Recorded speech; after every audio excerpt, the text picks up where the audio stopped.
కడప నుంచి ఎవడో వచ్చి చెప్పాడు, నేను సుబ్బారెడ్డిను ఈ భూమి దొబ్బేస్తాము మాకు వచ్చేస్తాడు. నీవెవడు ఇక్కడ రమ్మన్నాడు, శ్రీకాకుళం పెట్టి నీ అబ్బగారు సొమ్ము అనుకున్నావు, యుద్ధమెత్తాం బొమ్మని చెప్పాను. మన ఫ్యామిలీస్ అవి ఎవరో వాళ్ళు ఎవరో కూడా నాకు తెలియదు, పార్టీయా ఏంటి నేను చూడను.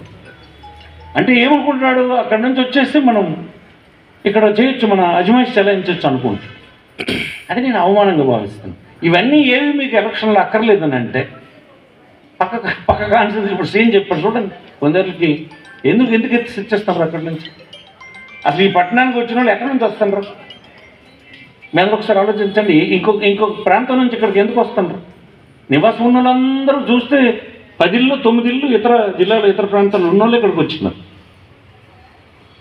ఎందుకు వచ్చిండ్రు? అక్కడంటే వాతావరణం లేదనమాట. మరి ఇక్కడ వాతావరణం లేకపోతే అక్కడికి వెళ్ళిపోతారు. వాతావరణం లేకపోవడానికి ఏం పెద్ద ఇదేముంది, వదిలేస్తే అయిపోతుంది, రౌడీలు మయం అయిపోతుంది. ఎవరో వెళ్ళరు, మనలున్నోళ్ళే ఒకడినొకడు దోచుకోవడానికి ఒక రౌడీని ఆశిస్తారు.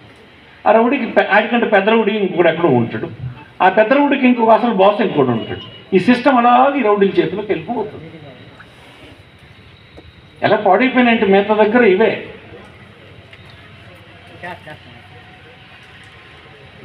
అదే మిగతా విషయాలు ఎలా ఉన్నా ప్రశాంతంగా ఈ పట్టణం ఉండడానికి ఇవి కూడా